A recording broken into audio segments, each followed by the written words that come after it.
Do, do, do.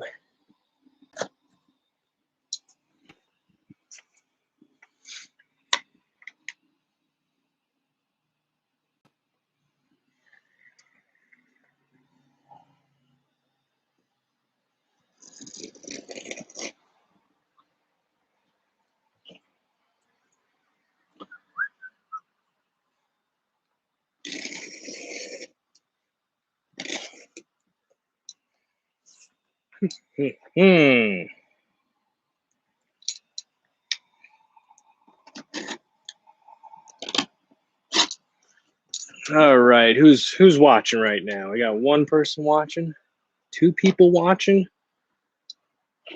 Ah, Alan, it's good to have you, brother.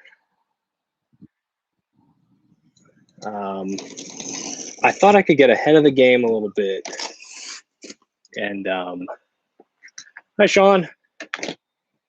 Yeah, I thought I could get ahead of the game a little bit and try to give examples of like more finished sheaths, but as is the case, running behind, always running behind. But yeah, happy National Knife Day. Happy National Knife Day to us all. What a good day. What a good day indeed. Wow. It's a good day to celebrate the slightly early release of the Humpback knife. Let's see, where's mine? Well, this one's not mine. There it is. This one is going to Joe. So there's Joe's. Put together a template so we can get a leather sheath made for it. Okay, so I guess it's Blade Talk Tuesday technically, so we're supposed to talk about blade things, which is primarily what we do on this channel.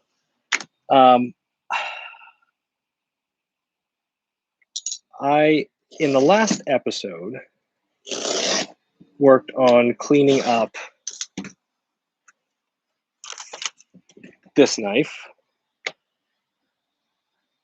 So this is the Grey Wolf. The Grey Wolf knives, Wolflore. It was kind of beat up. I just wanted to take some time, clean it up, make it look pretty. But this is the original sheath it came with. I don't know if this is from Grey Wolf or someone made it custom, but it's just looking kind of beat up. So I wanted to make a new sheath for it. Kind of go through the process that I use to make a sheath.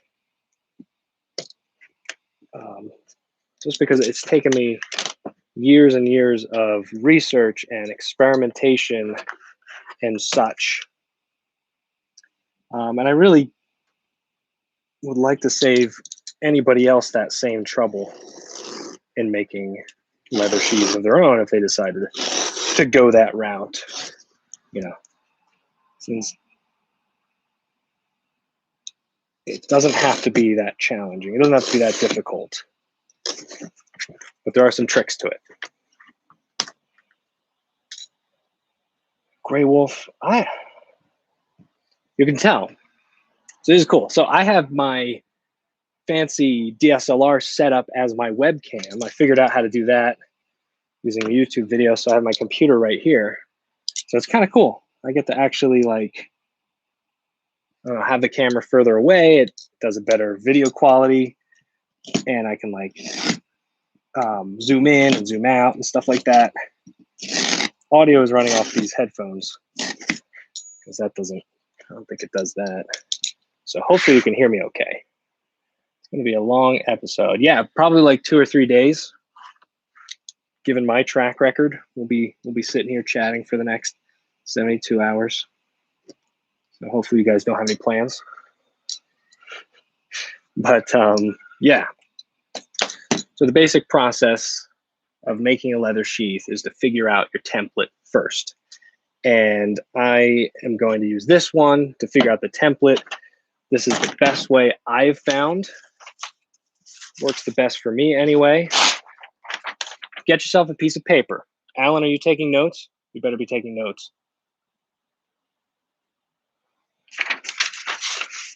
Get a piece of paper, fold it in half. All right, piece of paper, fold it in half. This represents the fold in your leather. If you're looking at this portion of the sheath, this fold right there, that's what this represents. What we're figuring out is the width of the sheath. So once you have it folded, you take your knife, spine portion, you know, and you place it on that fold, right on the edge. And sometimes it's easy to use like this grid pattern that I have. So basically, you take it, you figure out how deep you want to make it according to the line of paper right here, and you just rotate nice and gently until you wind up straight. And the whole point of that is as you're rotating, you're getting all surfaces of the handle in contact with the paper so that you know exactly the length from the fold to where the handle ends. And what I do is at that point, I take a pencil, usually a wood one so that I don't scratch up the blade or dull it with like a metal pen like I've done in the past. Again, learning experiences. And I will trace the knife roughly. Doesn't have to be perfect. And I'll trace it and draw a straight line like that.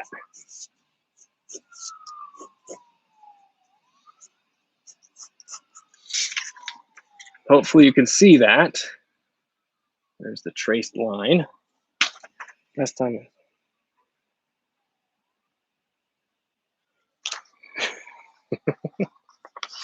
Note taking.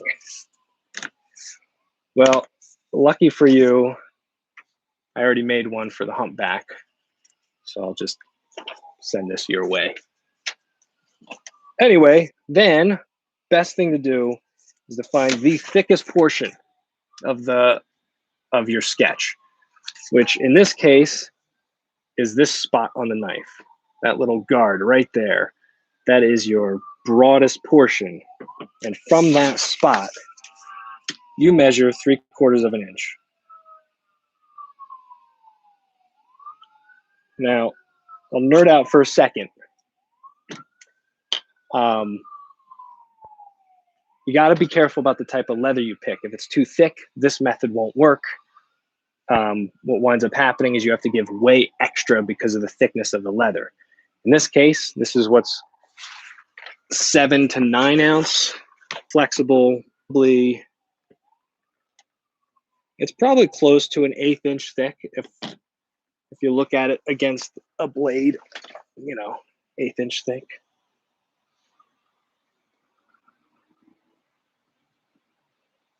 Yes, Antonio, I will be making a leather sheath for the William Collins survival knife just to test out, because that sounds like a very interesting challenge. So many angles and edges and stuff. Be super interesting to test that one out. Okay, so I've drawn a straight line from the 3/4, that widest point, and that's basically how much leather I can use. Now, if you're wet forming this, if you are using a traditional wet forming technique to dry out the sheath and fit it perfectly, you want to add at least 1/4 inch to this. So this would be another inch further, something like this, because as leather wet forms, it shrinks a little bit. The grains will tighten up, and that's what gives it a lot of structure. So if you see a sheath, let's see if I can grab one. Oh boy.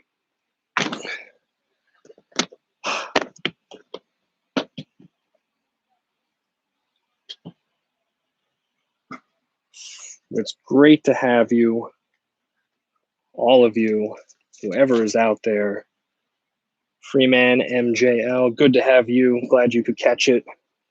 Antonio, again, still have that William Collins survival knife. Going to be testing a leather sheath on that, but I'm not going to do it on camera because it would take me a long time to tinker with.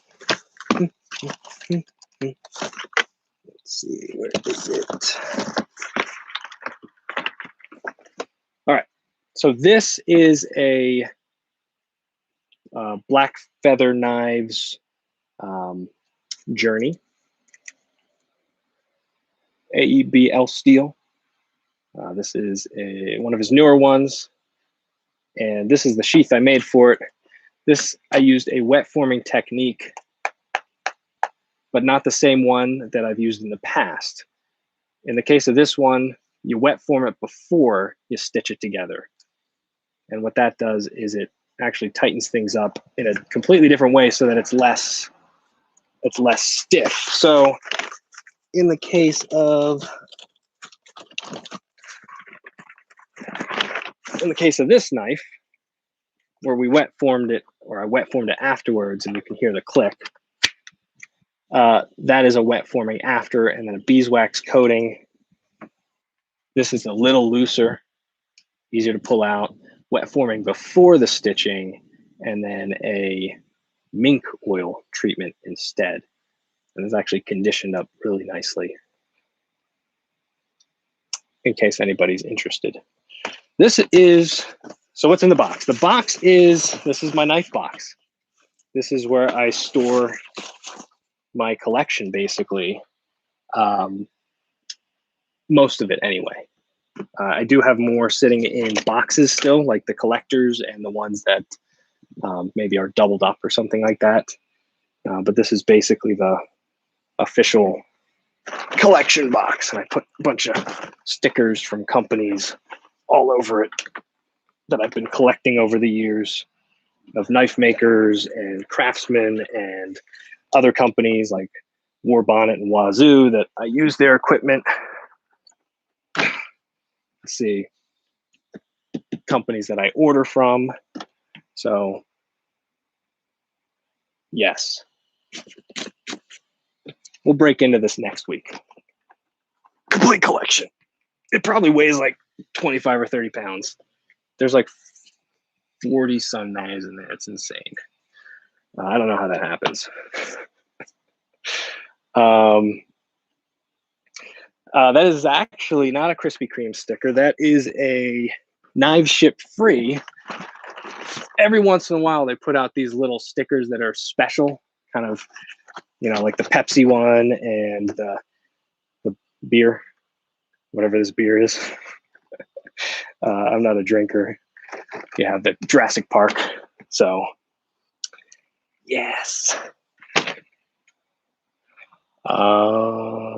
Yes. So the issue with wet forming, and this is why. Okay. Joe brought up a good point. When he says that when I wet formed, it was only good for 2 weeks, then loosened. What happens is leather, it'll absorb the moisture, and if you let it air dry, it will loosen up. You have to bake it. The only way for the leather to retain shape and stay nice and tight is if you bake it, because what that does is it forces the drying faster, and that causes the tanning process and all the, like a chemical reaction basically, to tighten up the grain structure so that you get it tighter. It's almost like knife steel. When you're tempering a knife, you got to quench it, right? That makes it nice and hard. And then through heat treating, you soften it, right? Am I right, Alan? Is that right? I've never done it. I've just read about it. But anyway, that's what happens with leather sheaths, and that's why they loosen up over time if you don't do that baking process.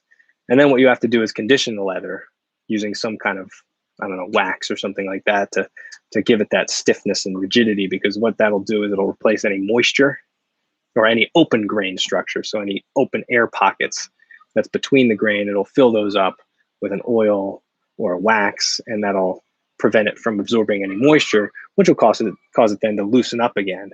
And this especially happens in damp climates. Around here, we have the opposite problem. I had a leather sheath that it must have been wet formed by somebody who maybe didn't know what they were doing 100%, and it didn't start loosening up. It actually started like cracking and splitting where the welt was. It's not this one, I'm just using it as an example. But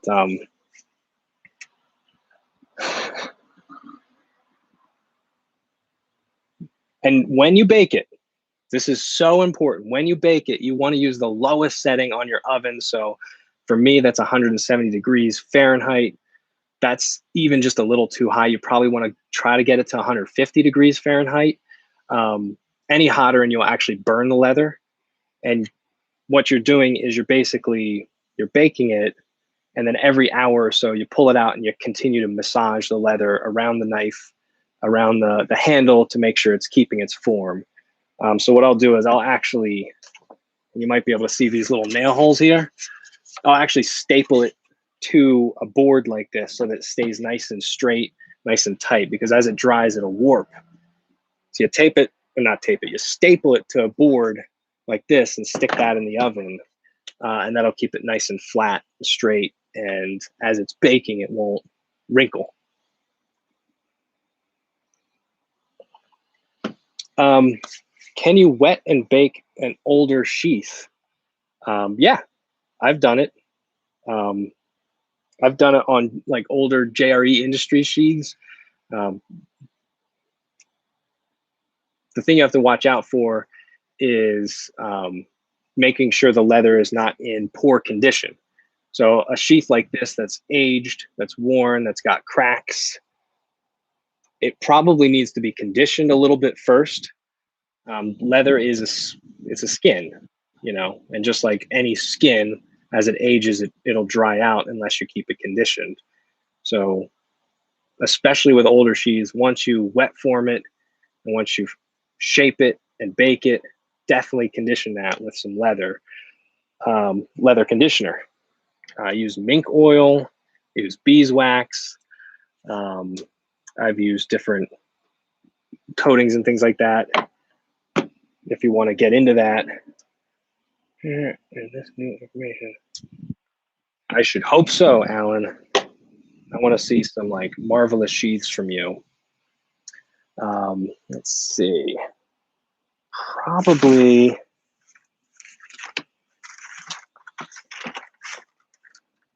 best. Yeah. So this is the main difference. So this sheath was not wet formed. It's just a basic taco style. It's got finishes and things like that, so it fits with friction. You know, easy in, easy out. This is another Black Feather Journey. Yes, I like the knife. This is with the wet forming, conditioning, baking, all those types of things. You can see how this holds its shape differently.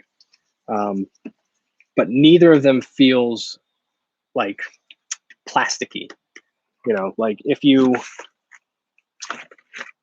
bake it too hot and you put straight up beeswax in, it feels like plastic, or straight up beeswax maybe. Let's see, age.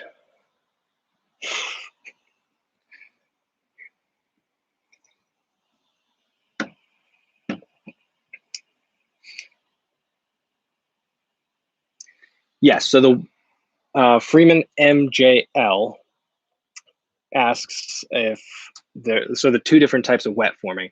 So you can wet form a sheath before you've stitched it together.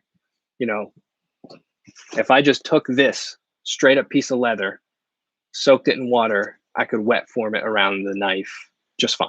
It would work great. It would wind up looking more like this, which is a looser wet forming. But the benefit to this is that you can add all of your conditioners inside the sheath. What happens with sheaths, and there's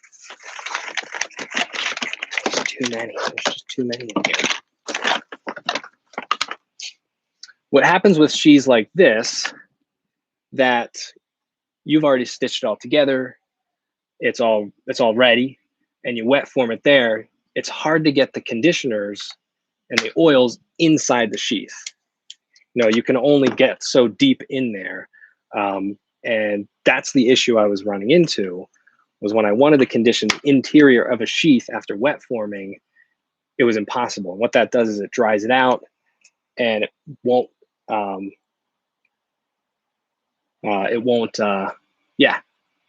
absorb the conditioner as well. By wet forming it before it's stitched, you're able to open it up, get in there with any kind of conditioners, oils, treatments. You can dry it out better because of that. And yeah, you just wind up with a longer lasting product. And I just left this one unfinished. I could have not waxed it. I could have dyed it, and it would have been just fine. Yeah, so hopefully that helps. So there's two types of wet forming: the before stitching, when it's just like a piece of leather like this, you staple it to a board so it stays flat. And then the other type is if it's a finished sheath. You know, if I took, let's say I took this JRE Industry sheath and I decided to wet form it, it's already stitched. So that would be the other type of wet forming. In both cases, you can use the oven. Some people vacuum seal them, and that way they stay nice and tight. I personally don't, excuse me. I personally don't think that method is great, just because you're not able, the leather can't breathe. And having that air is important.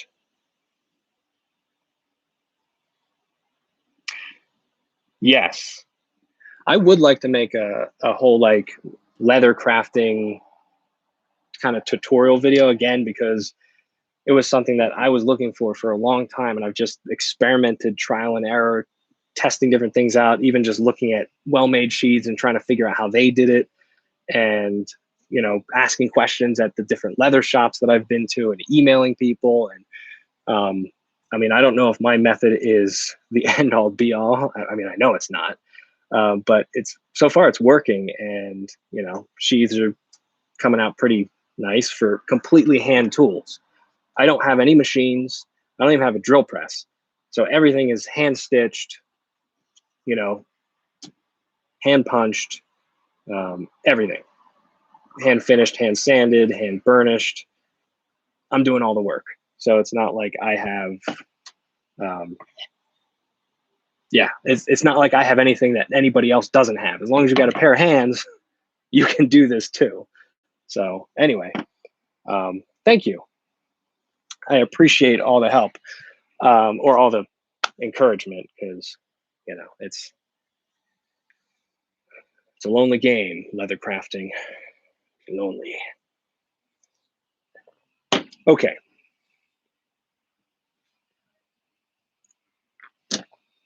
So template. So what I wanted to do while we're here, because as you can probably tell, I kind of have a surplus of a bunch of knives, is to basically, I don't know, host a giveaway of some kind. In episode 50 of Blade Talk Tuesday, I'm planning on doing the giveaway for this knife. This is an Adventure Sworn R series classic model.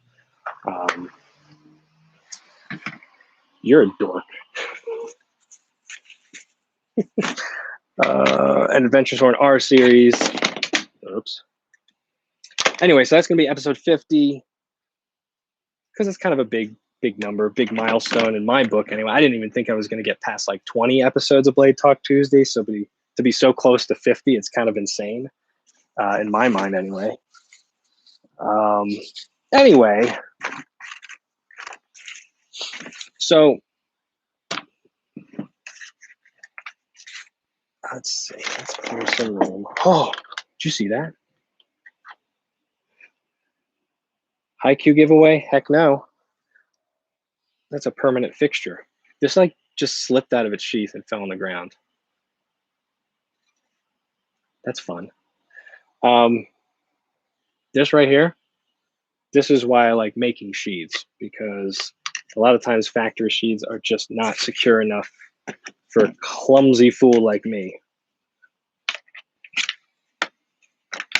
Okay, let's see. It's that one. It's that one. Okay, that's that one.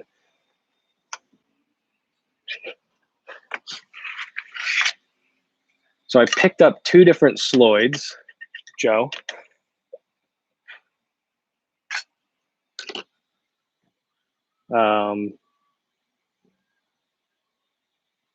What's the benefit of a Sloyd? I think my goal was to test and see if a Sloyd knife made a good bushcraft knife when combined with a hatchet or a big knife.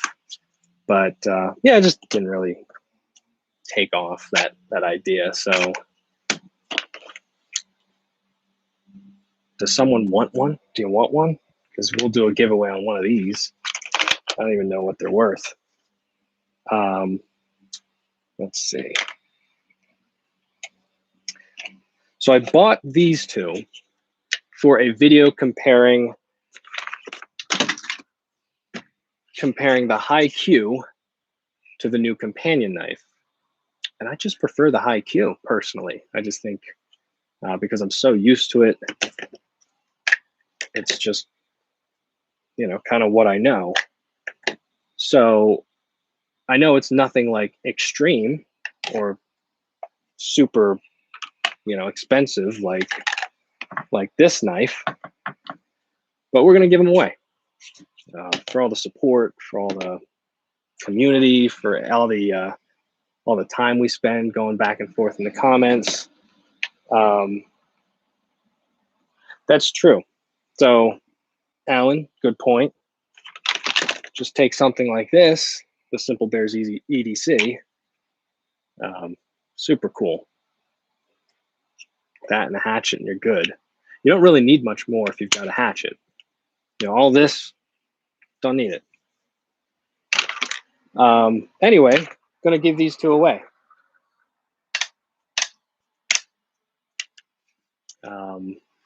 What else was I gonna give away? I had like a list. Oh yeah. Okay, so this sheath that I'm making right here, I'm making it to fit a Genesis style knife. Now I can change that, but what I want to do is I want to give away a custom leather sheath as well. So we'll give that away. We'll give a, you know, once it's finished, obviously. I'll finish up a leather sheath. All I have is dark brown dye similar to this. I'll finish it real nice. It won't be wet formed. It'll be a friction fit because I can't wet form without the knife, unless I just so happen to have a knife that you have, which is possible. I mean, there's a big container behind me full of knives. So yeah, let's make it super easy. Anybody who's watching this right now, let's do the sheath first. So anybody who's watching this at this moment, let's number off. So how many people? We've got 9 people right now watching. So chances of winning are very high. Winning a custom sheath for your bushcraft knife. I'll wait. And we'll do just a random number generator.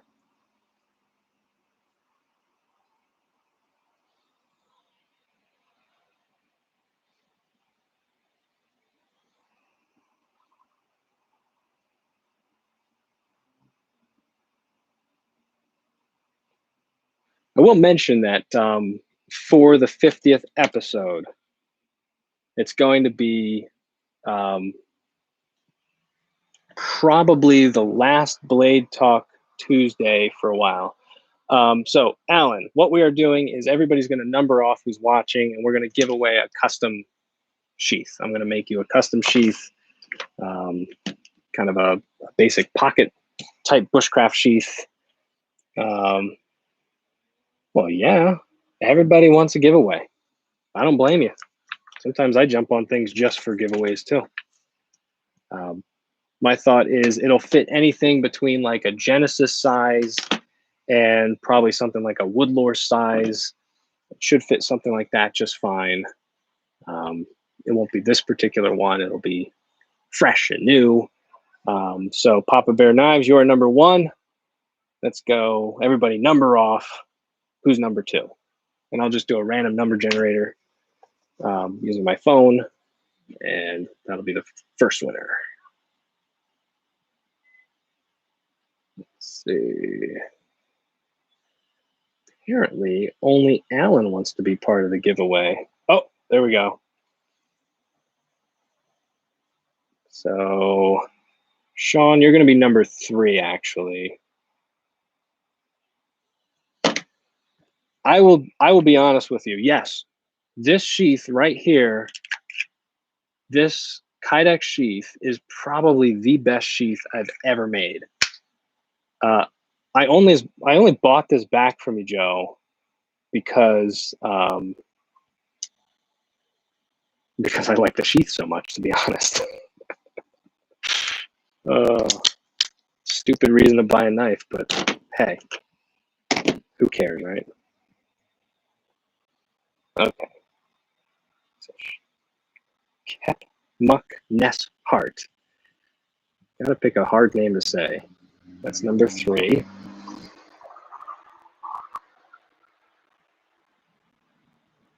And number generator. Okay. Give it like 2 or 3 more minutes. Looks like my flawless number system is not ideal for this situation. Not surprisingly. Since when has this ever planned out well?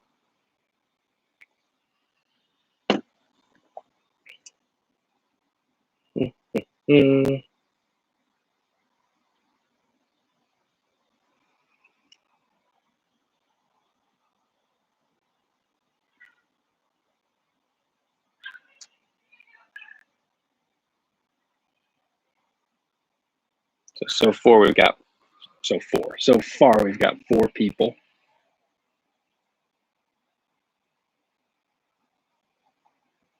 Who have given me numbers. We'll keep going. I'll just like basically hit it 3 times. Yep, Antonio's 5. It's gonna go.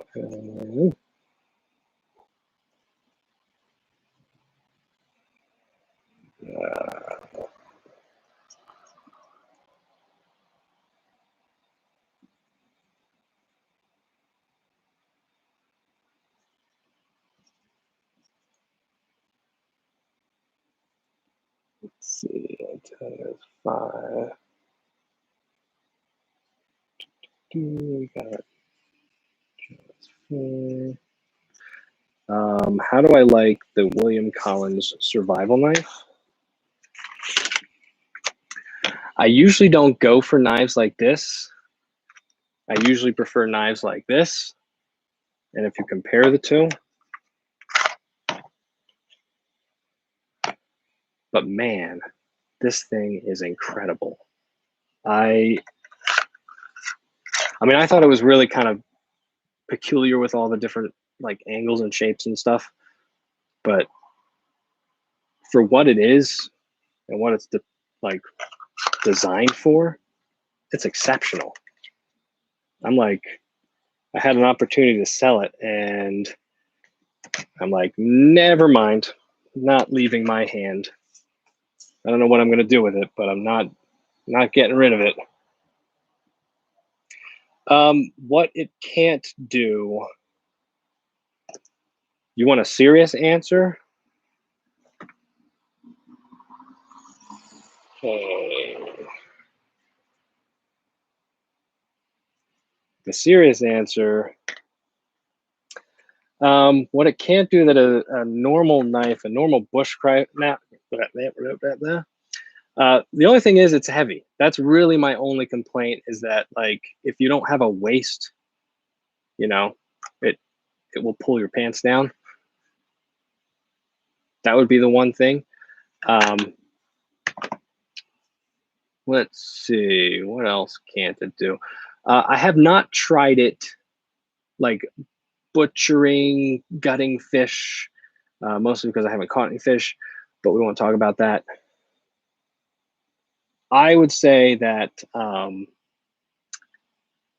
I've seen videos of people doing it with that, but I think for those, like if you were doing like small game or something like that, definitely having a smaller, thinner knife would be much better. It is a thick piece of steel, and anytime you have something thick like this and a broad blade this direction, it does get challenging to work at finer tasks like that. But I think that it was mostly intended to be that kind of big use tank type of a knife. You know, that it was designed to be like a stabbing tip, which is why it's got that unsharpened swedge looking thing. That's that right there. Reinforces the tip so you can stab with it. That's where the woods, combat, survival, and kitchen or whatever, that's where that combat side comes in, that you can use it. But I mean, honestly, make good drill. What do you think about the Bark River Ultralight Bushcrafter and Lmax? I had a Ultralight Bushcrafter. Actually, I might still have it in the kitchen drawer. I gave it to my wife. Basically, for my hands, it was too thin. However, this was a couple years ago, back when I thought handles had to be like this in order to be comfortable. Now, every time I pick it up and I'm tempted to steal it back, I'm reminded how comfortable it is for being so light. Let's see, we're missing a number 6. Does anybody want 6? Who's listening?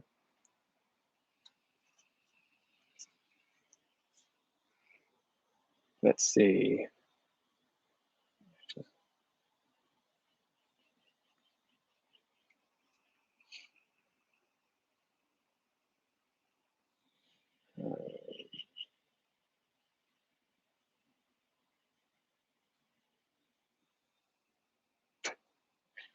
Gonna take 6 too, huh? I don't know if that's fair. What's the general consensus? Does Alan get 1 and 6? How do we play? It's real disorganized because this is me. We're just basically picking numbers. We're going to give away a custom leather sheath. Pointing at this because I started making it for a Genesis style knife. We're going to give away a couple Moras. And I'll probably also throw in a SurvivoTek patch along with any of the winners, which I don't even have one with me, shockingly. So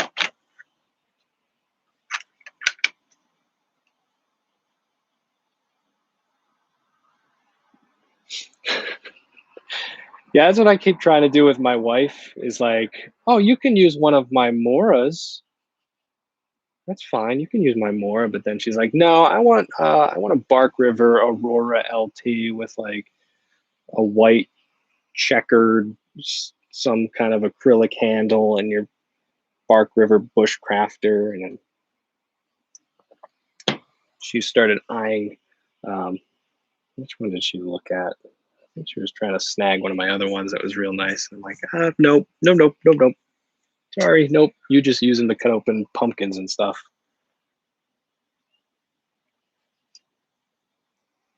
Oh yeah.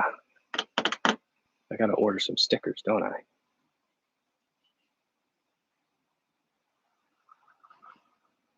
Yeah, I still have to order those stickers. I will though.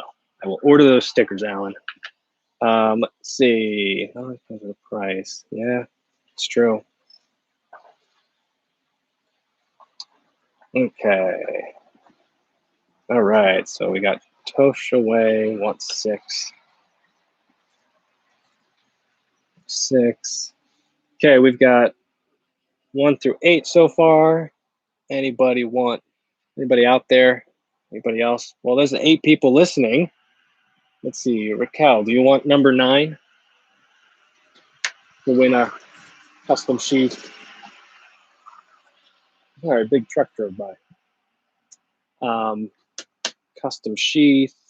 We're gonna end this in, I don't know, maybe 2 or 3 minutes, and then I'll randomly generate numbers.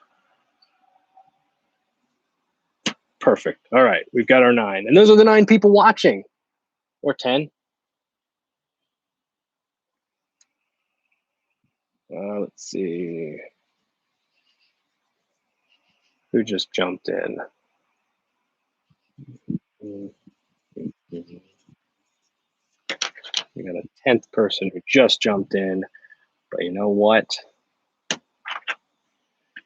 Why?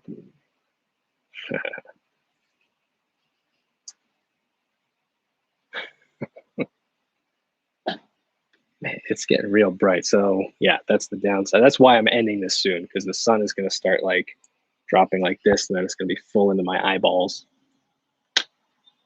A Ness hard knife.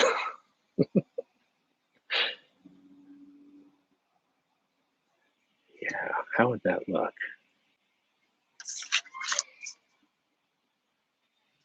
Let's see, it would have the hump like this.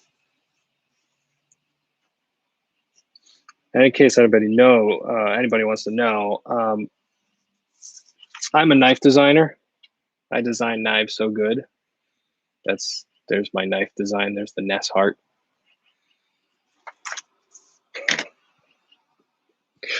Okay, here we go. We're gonna pick a first winner for the custom sheath, numbers 1 through 9. Let's generate. Looks like number 4. That would be. Let's see. Number 4 is. No, not too late. We're still giving away these 2. My daughter is staring at me through the window.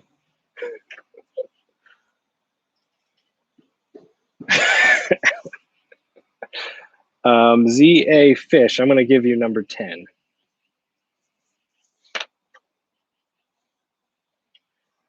How dare you, Alan? Remember, I'm a professional knife maker.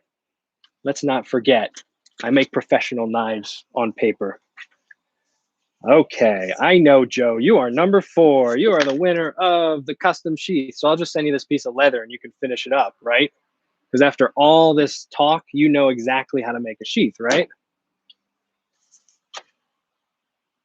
Kidding, of course. Okay, so we're gonna generate, hey, number 10. 10 just won. Hope you can see that. So, ZA Fish, you got in by the skin of your teeth. Would you rather have the stainless or the carbon more companion? That's my question. Yes, I will certainly make you one for the Humpback. I'll just make it straight for this instead of, and then mail it right to you. We'll text later about whether or not you want to do different finishes and stuff like that. Okay, sound good? So ZA Fish is our winner of the Mora companion, either in stainless. Okay, you want the stainless. So that would be this guy right here. All right. That. And again, all of you will be getting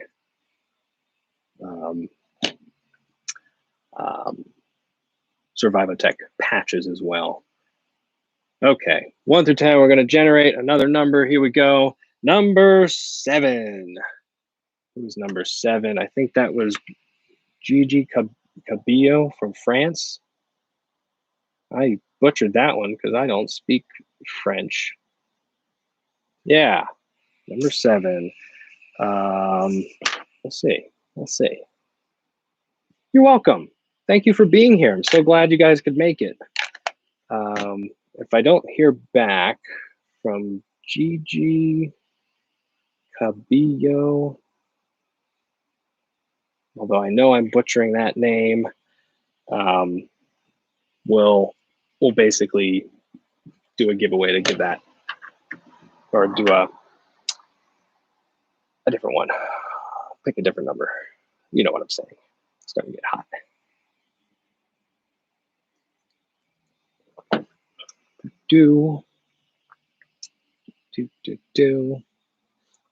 Wait a couple minutes. Any other big questions about leather crafting? Anybody have? Maybe someone who recently jumped in? Anybody trying to make their own leather sheaths and running into issues, or maybe someone who's interested in like a full-blown leather crafting tutorial type thing? Definitely let me know. It's something I've toyed with the idea. I know it would be kind of a long video and a long series. Yeah, we'll get to that. We'll get to that, Alan. That's the big, I'm waiting for a good number. Yeah, I'll probably just order him one. That's a good point. Let's pick another number. Let's pick another number for the winner of the carbon steel Mora. There we go, generating between 1 and 10. Let's see. Neil Verma, you are the winner of the carbon steel Mora. So that gives us our winners. Yeah, the Humpback is kind of a Ness heart when you look at it. Hang on, let's think about this for a sec. You got kind of a Nessmic hump, and you got a little bit of the Kephart handle. That's a good point, Joe. Actually, that's what someone told me once. They're like, you just copied a Nessmic. It just looks like a Nessmic. I'm sorry if you're watching and you're the one who said that to me. I can't mimic people without using a voice. I'm such a heartless person. Okay. Let's see. Neil Verma. How long ago did that?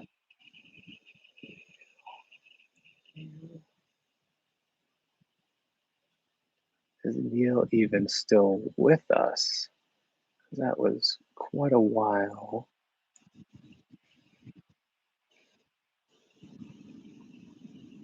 Yeah, Neil should still be here. Okay, so now that I've got your attention, the big announcement in honor, or in recognition, I should say, of National Knife Day, Alan of Papa Bear Knives and I have decided that we would do the pre-order of the Humpback knife, my first design, my official SurvivoTek design, numero uno. We'll start the pre-order today. And for today only, this is only for today, we've got a $25 off discount happening in honor of National Knife Day and the launch of the knife. I think that you should totally go buy one. That's just my opinion. Everything I've done with it has just excelled at. Alan did such a good job with the heat treat and the grinds and the angles. It just works super well as a camp knife. And I'm not just saying that because it's my design. Just from an objective standpoint, it's doing exactly what I hoped it would do, which is be a knife. It's not, you know, it's not this. It's not an over-engineered giant piece of steel with a handle. You know how much trouble I got into for making that comment once? In one of the videos, I said that a knife is basically a sharpened piece of metal with a handle. It's not that hard to mess up. Oh man, did I have some awful comments from that. It was like, I thought everybody was gonna like find me and like stab me with every knife that they had. Anyway, side point, just a tangent. The first run is an A2.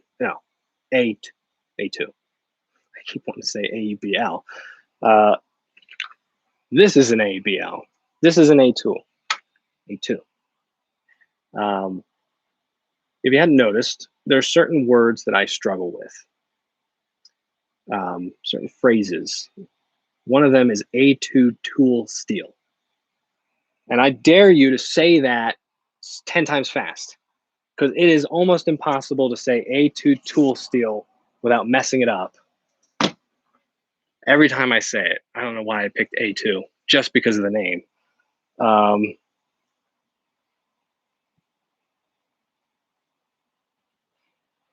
Yes, that was where I messed up. When I said not hard to mess up, that's where I messed up. I shouldn't have said that. Sometimes I talk more than I should.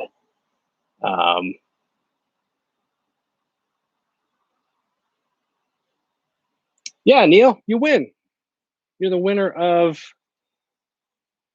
This is the camera, not this. This is the computer. I don't know why I would think you could see me through the computer. Winner of the Carbon Mora. Anyway, so Humpback knife pre-order started today. Get on that. There'll be a link in the description box of this video, as well as, you know, in my community post and on my Facebook page and Alan's Facebook page. A2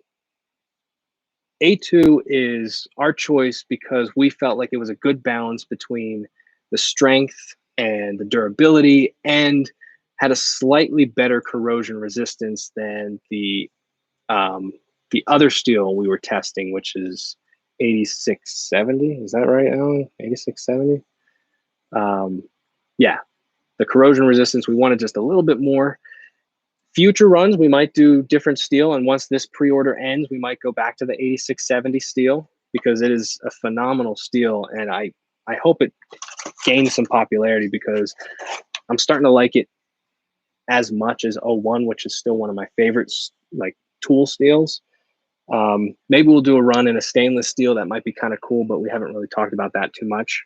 Right now, we're just trying to get through this first pre-order, see how the popularity is. Yeah, 8670 is great. 3V, I don't know. Alan, what do you think of 3V? Because I personally, just to be completely honest, I've only used CPM 3V once, and it was a knife that I had on loan. So I really didn't even get much time with it. 8670 steel, you'll have to ask Alan. And stainless steel, we would probably go CPM 154, from what I would imagine. It seems like the performance out of that, which my EDC, Papa Bears, my Bears EDC, this is in CPM 154.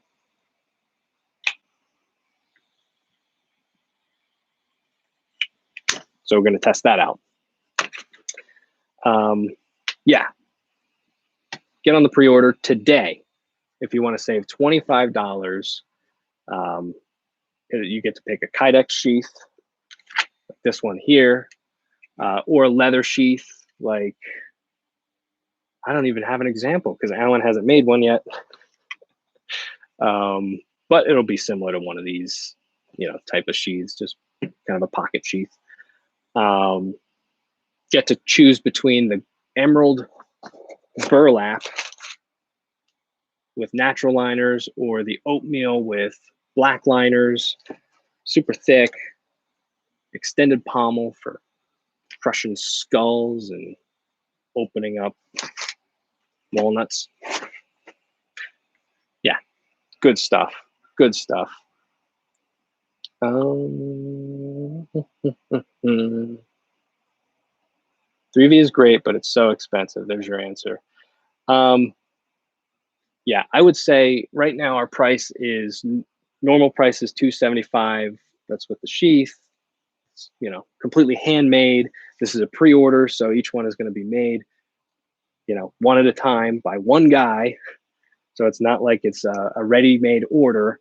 3V would probably raise the price a little bit, I would imagine.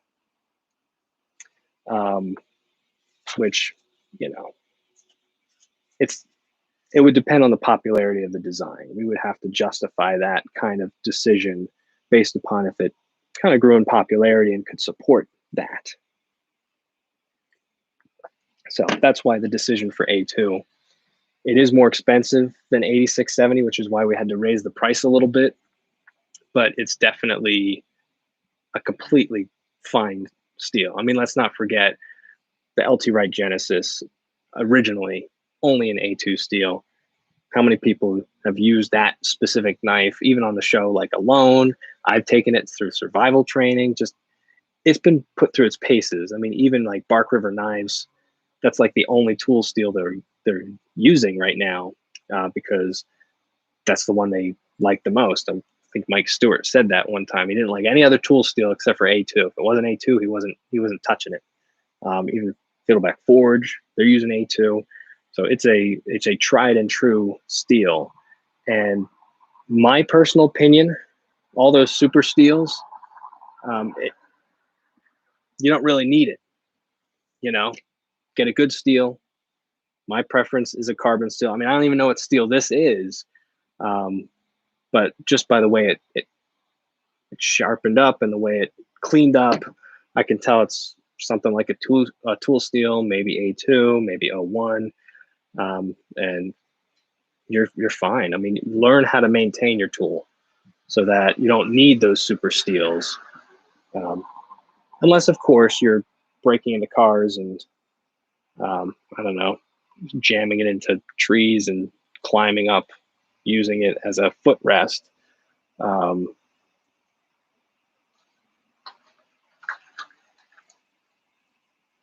Yes, that's my thought, in case you're curious on my little knife steel tangent.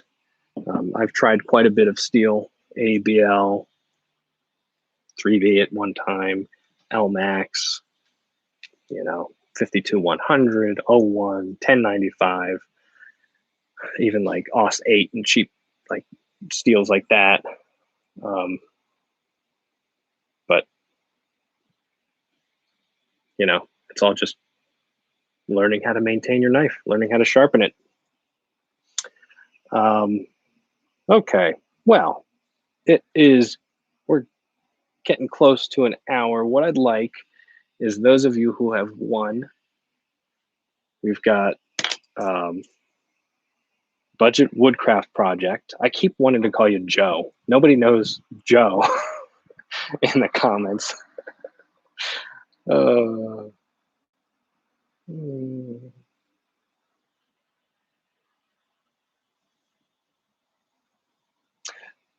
No, you did not win Creeping Dementia. I'm sorry. Yeah. The only thing that I will say about Mora is, and I think that their carbon steel is either similar to 01 or something along the same lines, is you just have to be a little careful. You just have to be careful here right at the point where the blade meets the handle. I felt it flex when I was doing some notching at one point or another. And it wasn't like I was going crazy because, you know, it's a smaller, lighter blade, but I just remember feeling that flex and being like, okay, I don't know if I can do that. It's not necessarily the heat treat's problem, but that's just the thinness of the blade. Let's see. Okay. An hour later, we've got 3 winners. We've got Budget Woodcraft Project winning the custom sheath. We have Neil Verma and ZA Fish winning the 2 Mora companions.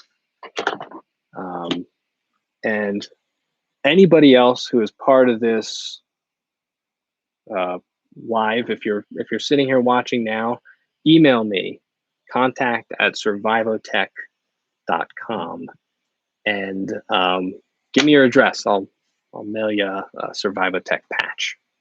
So we're all winners, right? That's what society has been telling us for years. We're all winners.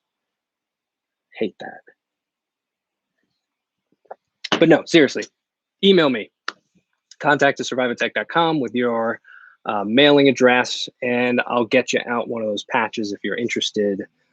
They are Velcro backed, so you can stick them on a backpack.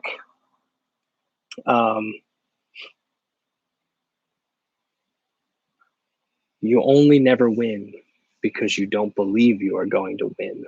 There's my fortune cookie for the day. I really appreciate everybody.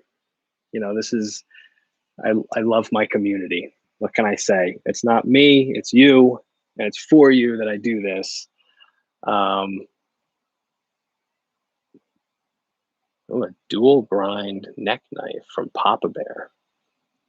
I don't know, Alan. Do you do that? Multi grinds or dual grinds?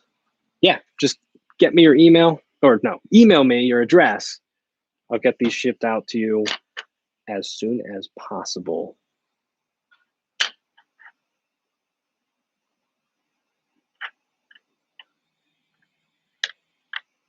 Well,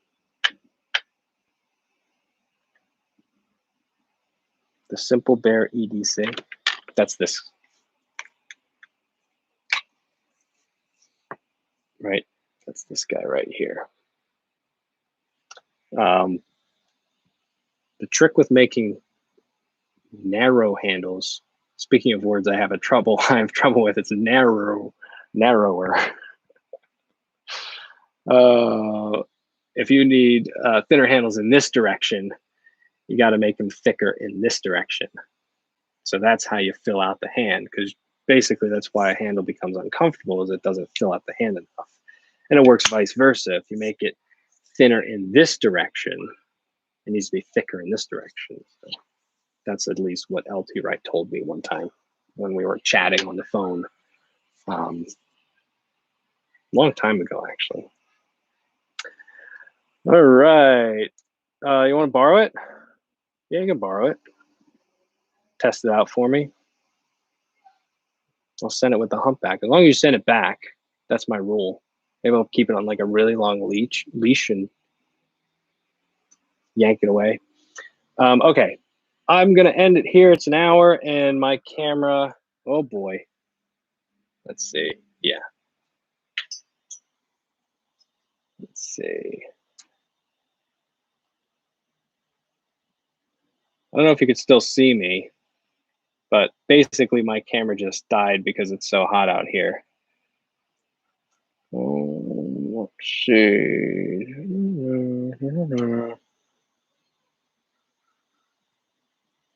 If I can actually switch over to my computer.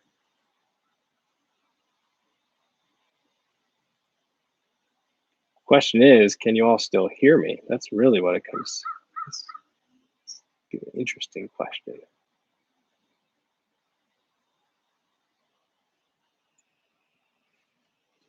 Don't worry, Joe. You're not blind.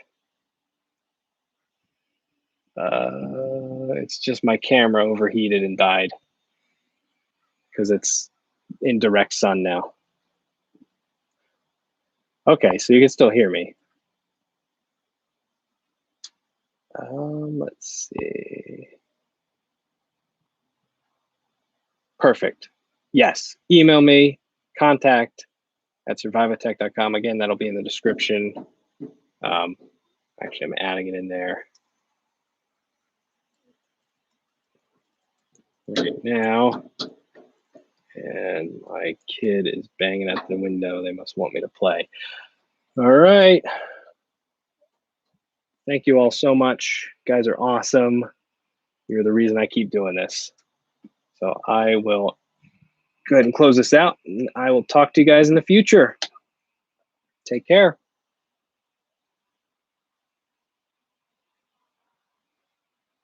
Yeah, I've noticed none of you are leaving. You guys are going to just like take over. I'll just like leave.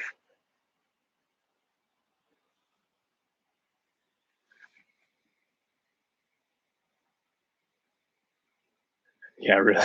Just chat over this. I mean, it's nice for me because I just get to talk. You guys actually have to type. So eventually your fingers are going to have to get tired. No, you all leave first. I'm not hanging up. I'm going to keep working on my sheath until I'm all sunburnt and red like a peach.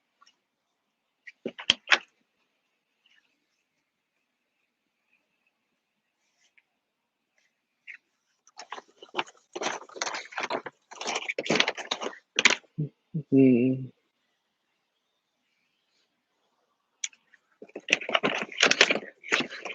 So recently, my wife and I bought an RV, and I've been thinking about doing like a cross-country kind of road trip, you know, with her and the baby.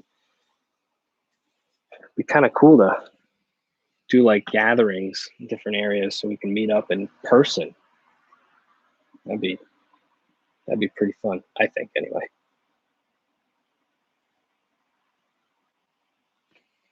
I wonder why.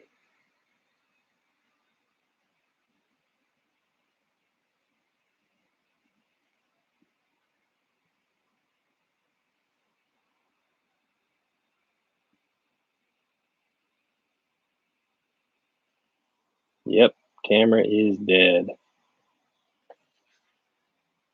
Pretty annoying. It's pretty warm out here. That's the downside to these like nicer cameras.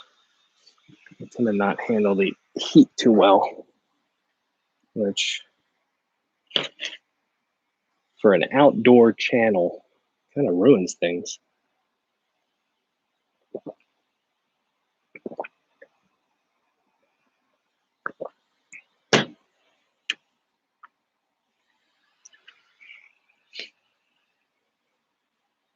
Oh yeah, happy National Knife Day. We'll see you guys later.